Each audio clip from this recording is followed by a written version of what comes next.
म्हणजे हे जे जाणून बुजून मराठा समाजाला विटीस धरले ना, हे सरकारनं थांबावं।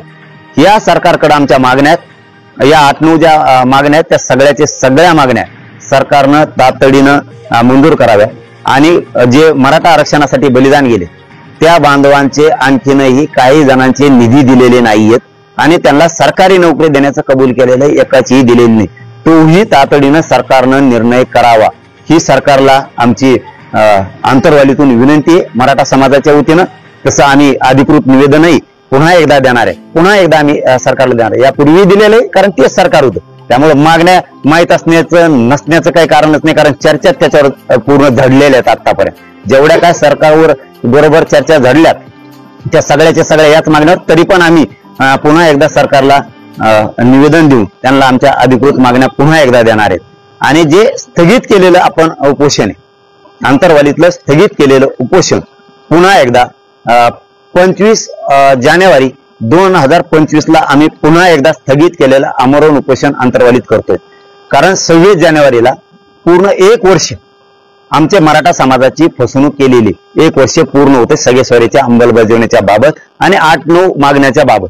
त्यामुळे 25 जानेवारीला 2025 आंतरवाली इथं आमरण उपोषणाला मी बसणार आहे। इथं कठोर आमरण उपोषण होणार आहे।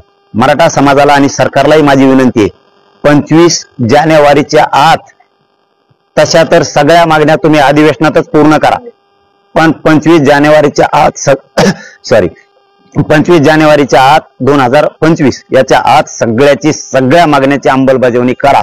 नसता सरकारला इतके वाईट वाटल की इतका पश्चाताप येईल, इतकं भयंकर आंदोलन, इतक्या प्रमाणात एकजुटीनं मराठा समाज रस्त्यावरती पुन्हा आलाय, तुमचे बघताना सुद्धा डोळे फाटतील एवढ्या ताकदीनं मराठा समाज राज्यात आंतरवालीत येणार आहे। आणि राज्यभरातल्या मराठा समाजाला आता माझी विनंती, तुम्ही आतापर्यंत जी एकजूट दाखवली ती एकजूट तुम्ही पुन्हा एकदा 25 तारखेला आंतरवालीत दाखवा। घराघरातल्या मराठ्यांनी आंतरवालीकडे यायचं। राज्यभरात एकाही मराठानं 25 जानेवारीला घरी थांबायचं नाही। नोकरदार मराठा असेल, व्यावसायिक मराठा असेल, कर्मचारी मराठा असेल, शिक्षक असतील, डॉक्टर असतील, वकील असतील, उद्योजक असतील, व्यावसायिक असतील, कंपन्यामध्ये कामाला असतील, कर्मचारी पोर असतील, तिथं कंपन्यात नोकऱ्याला असतील, शेतकरी मराठा असेल, मजूर मराठा असेल, या सगळ्या मराठ्यांनी 25 जानेवारी 2025 आंतरवाली गाठायची। आंतरवालीत पुन्हा एकदा तुफान ताकदीनं एकत्र मराठ्यांनी यायचं।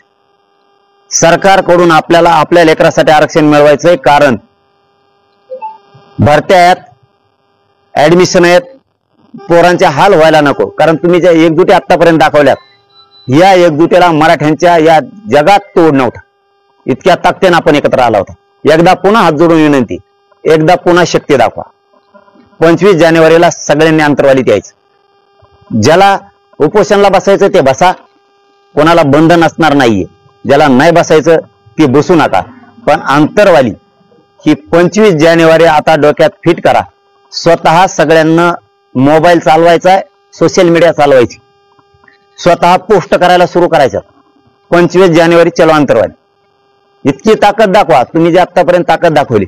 कारण काही चेहरे मराठा बांधवांना सांगतो तुम्हाला आता दिसणार नाहीये, कारण जे आपल्या गोरगरीब मराठ्यांच्या एकजुटीवरती राजकारणाचा फायदा उचलायला आपल्याकडे आले होते ते चेहरे तुम्हाला दिसणार नाहीयेत, कारण त्याचा स्वार्थ वेगळा होता आणि गोरगरीब मराठ्यांचा माझा स्वार्थ ही गरीब मोठा करणं ही होता।